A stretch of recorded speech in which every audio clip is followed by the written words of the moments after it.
je suis l'avocat de Mme El-Khalfaoui, de Basma El-Khalfaoui. Je ne suis pas membre de l'IRVA.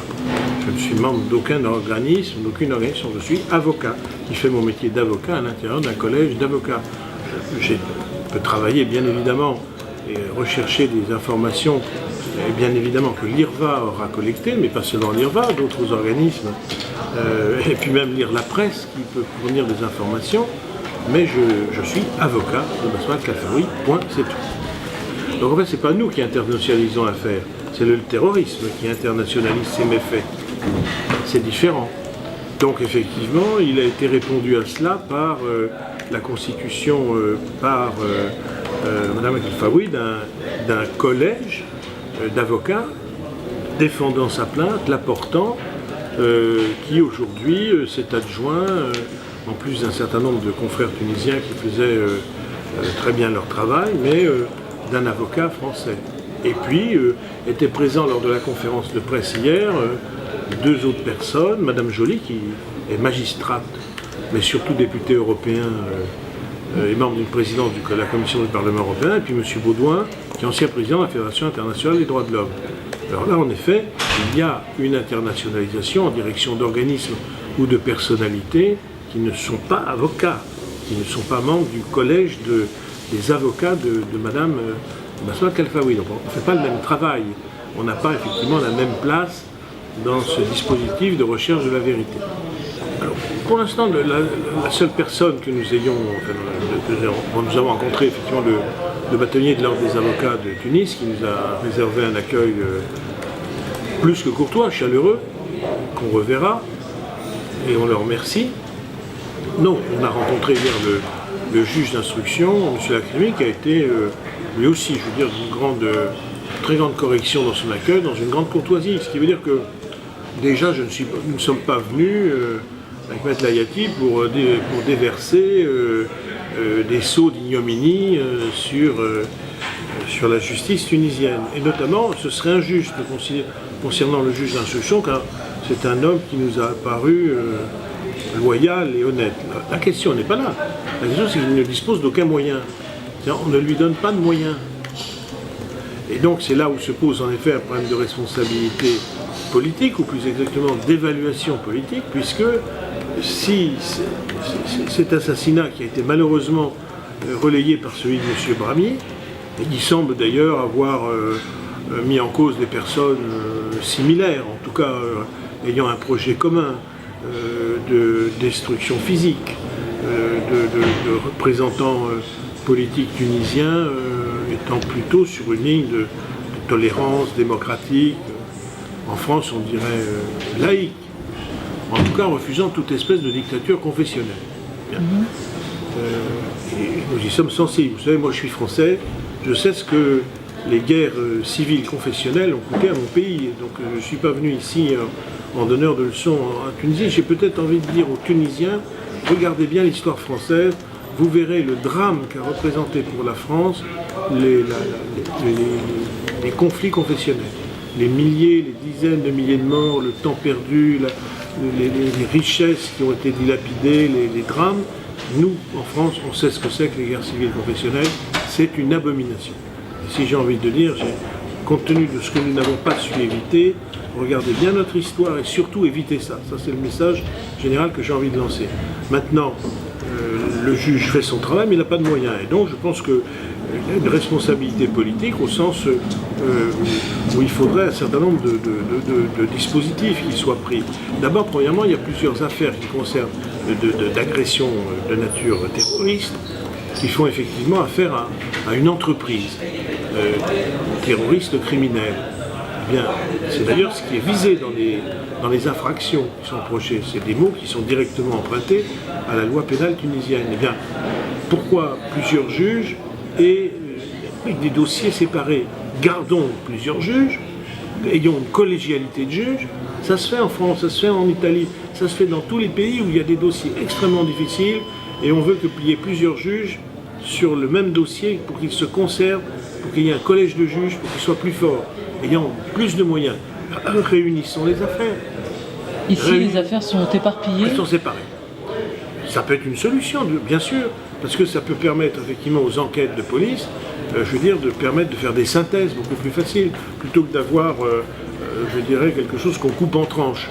Alors heureusement, les juges se parlent dans les couloirs, mais c'est pas dans les couloirs. Il faudrait qu'ils puissent se parler dans le cadre d'une information judiciaire qu'ils mèneraient en commun, en collégialité. On donne de moyens d'une banalité incroyable des magistrats qui ont affaire à une entreprise terroriste criminelle très dangereuse. C'est ça qui n'est pas acceptable, il faut prendre en considération. Alors on va dire, on n'est pas acceptable, mais qui êtes-vous pour dire que c'est pas acceptable?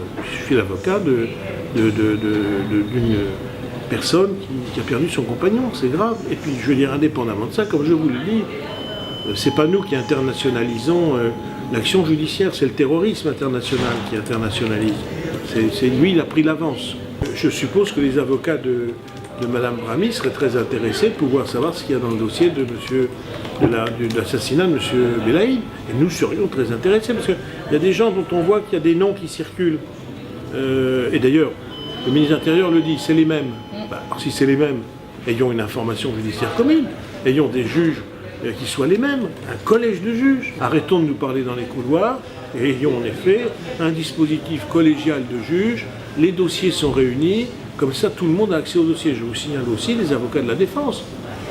Les avocats de la défense aussi d'ailleurs auraient intérêt sur ce point, à ce que tout le monde, le droit aurait intérêt à ça.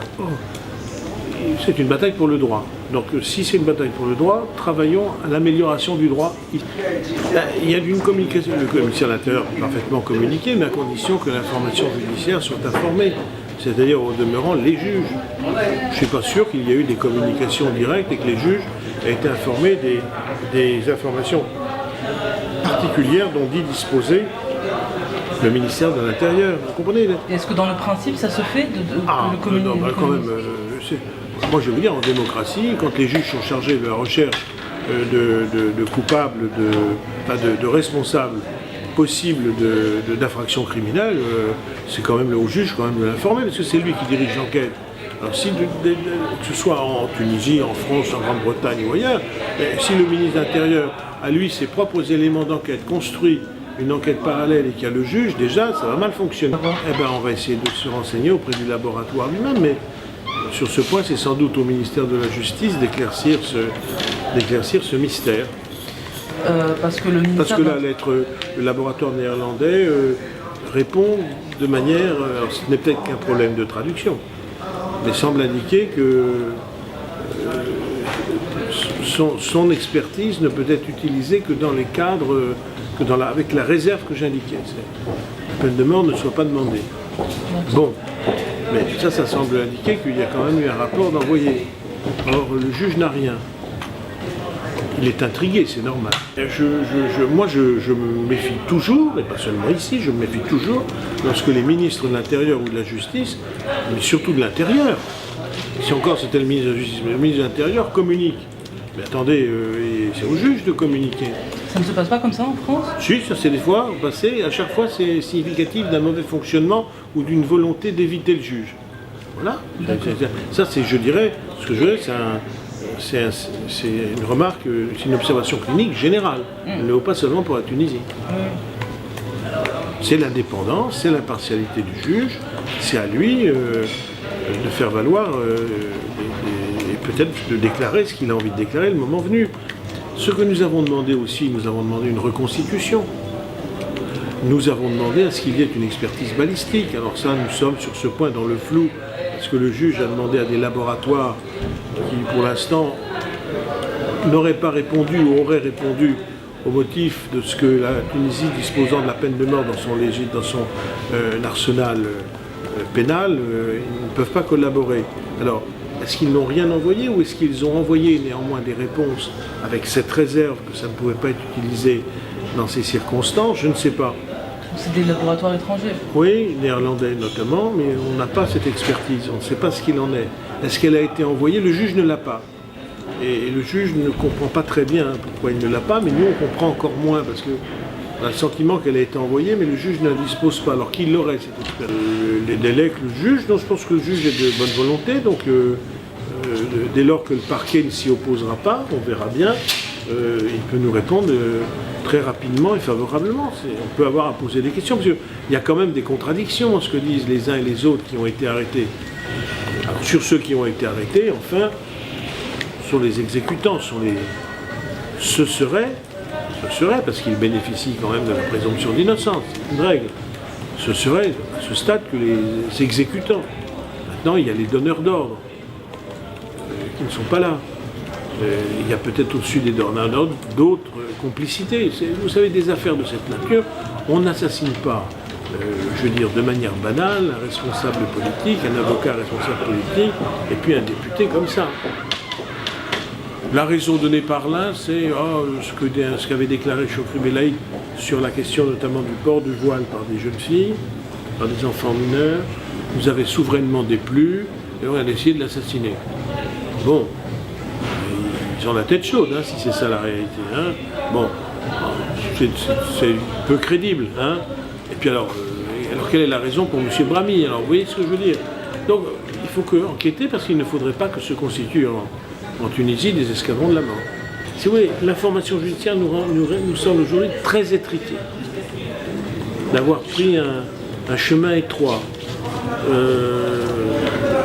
très balisé, trop balisé, alors qu'on se donne, il faudrait sans doute avoir plus de curiosité, parce que quand même, comme je vous l'ai dit, ce sont des faits extrêmement graves, et on ne peut pas se satisfaire de n'avoir pas cherché et fouillé partout. À partir du moment où on a peu de moyens, on est déjà très content d'avoir trouvé ce qui seraient les auteurs matériels. On a trouvé les auteurs matériels de l'infraction.